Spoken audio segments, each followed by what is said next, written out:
This is Christine Lanounce. My topic is Communism for Literature 327, Professor Majetsky.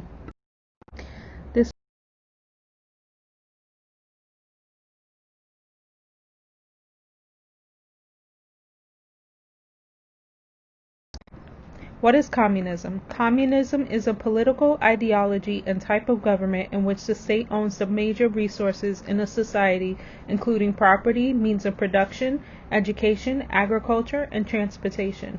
All property is communally owned and each person receives a portion based on what they need. One quote for communism is from each according to his ability to each according to his needs. Founded by Karl Marx and Friedrich Engels via the Communist Manifesto, Karl Marx believed poverty, disease, and early death afflicted the proletariat were the products of capitalism. A violent revolution is seen as an inevitable part of achieving a pure communist state. His theory has three main aspects. The three aspects of the theory were first, a materialist conception of history, where Marx and Engels believe history is a series of class struggles and revolutionary upheavals leading to freedom for all. Before men can do anything else, they must first produce their means of their subsistence. Material production requires two things: material forces of production, such as raw materials and tools needed to remove and process them, and also social relations or production, meaning the division of labor through which raw materials are extracted and processed. Industrial capitalism is an economic system in which one class, the ruling bourgeoisie, owns the means of production while the working class or proletariat effectively loses its independence. 2. A critique of capitalism and its inner workings. Human history had progressed through a series of stages from ancient slave society through feudalism to capitalism. In each stage, a dominant class uses its control of means of production to exploit the labor of a larger class of workers. Internal tensions in each stage eventually lead to the overthrow and replacement of the ruling class by its successor. Both Marx and Engels acknowledged that capitalism was a historically necessary stage for development. The problem was that its wealth and the political power and economic opportunities were unfairly distributed. 3. An account of revolutionary overthrow of capitalism and its replacement with communism. Capitalism is a volatile economic system that will suffer a series of ever-worsening crises, recessions, and depressions.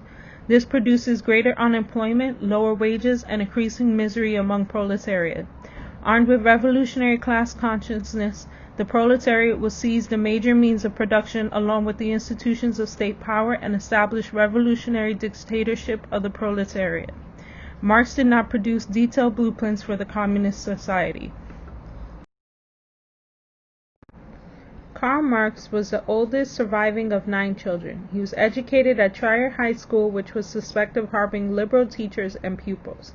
Later enrolled in the University of Berlin to study law and philosophy in 1836. 4 months after getting married in 1843, he moved to Paris, where he began to associate with communist societies. He contributed to many papers and societies throughout his life. He met Friedrich Engels while writing for the German-French yearbooks, and published the Communist Manifesto in 1848. He read and studied throughout his life and died in London in 1884 of a lung abscess. Friedrich Engels openly pursued revolutionary goals that threatened the traditional views of his family. Influenced like Marx by Hegel, Bauer, and Max Stirner, which turned Engels into a militant atheist. Published articles under the pseudonym Frederick Oswald. In 1842, he met Moses Hess, whom converted him to communism. Engels lived a double life as a businessman and as a writer for communism for the Continental and English journals. Marx and Engels persuaded the Second Communist League to adopt their views and was tasked with writing a statement of communist principles and policies, which appeared in the 1848 publication of the Communist Manifesto. After Marx's death, Engels completed volumes 2 and 3 of Das Kapital, using Marx's uncompleted manuscripts and rough notes. He later died of cancer.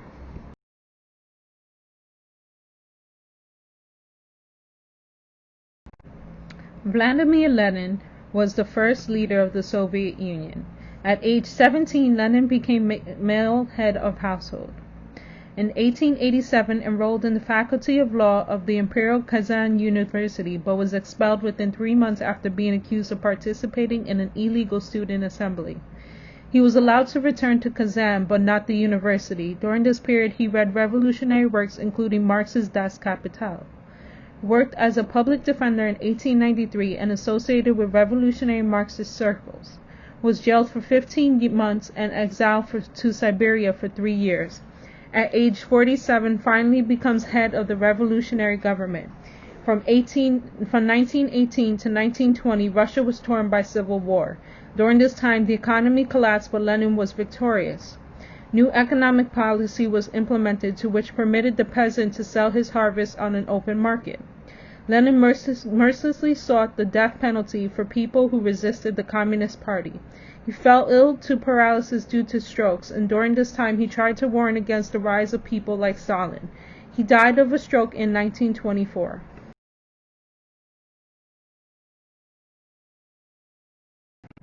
Joseph Stalin was the second communist leader of Soviet Union. In 1903, he joined the Bolsheviks and became a disciple of its leader Lenin. Between 1902 and 1913, Stalin was arrested 7 times for revolutionary activity, undergoing repeated imprisonment and exile. He became the Secretary General of the party's Central Committee from 1922 until his death, and took power after the death of Lenin in 1924. Stalin had his political rivals either exiled or assassinated. Stalin sought to rush headlong into industrialization under a 5-year plan in 1928. Which proved disastrous. However, those that opposed Stalin were killed, exiled, or put into concentration camps. Stalin was successful in rapidly industrializing the country. In 1934, Stalin began the Great Purge, in which he assassinated members of his own Communist Party along with many others. By 1937, he had increased the Soviet Union's total industrial output to the point where it was surpassed only by that of the United States. However, very little industrial output ever made it to the ordinary Soviet citizen.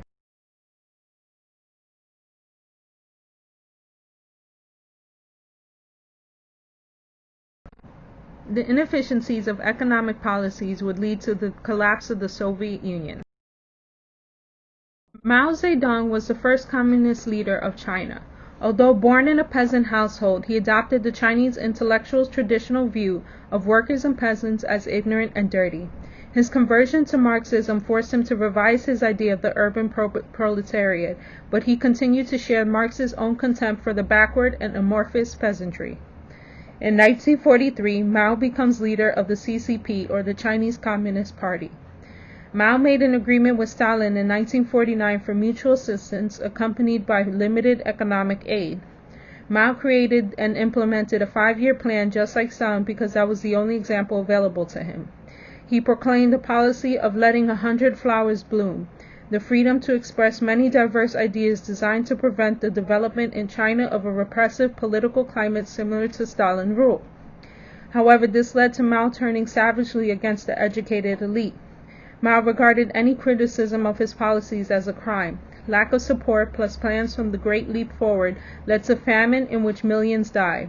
Mao laid the foundation for China's economic development, but methods used to get there were often violent and self-defeating.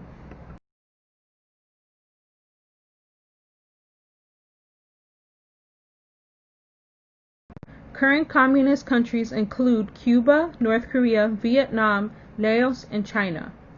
Communism is important because for much of the 20th century, about 1/3 of the world's population lived under communist regimes. Russia was the first example of communism in play. Russia and former Soviet republics are unlikely to reestablish communist rule. The Communist Party of Russia still attracts followers, but its ideology is reformist. In China, Maoism is still spoken about, but is not put into practice. North Korea is the last country with Soviet-style communism, is an isolated and repressive regime. Long deprived of sponsorship from the Soviet Union, Cuba and Vietnam have been reaching out diplomatically and seeking foreign investment in their increasing market-oriented economies. Today, Soviet-style communism with its command economy and top-down bureaucracy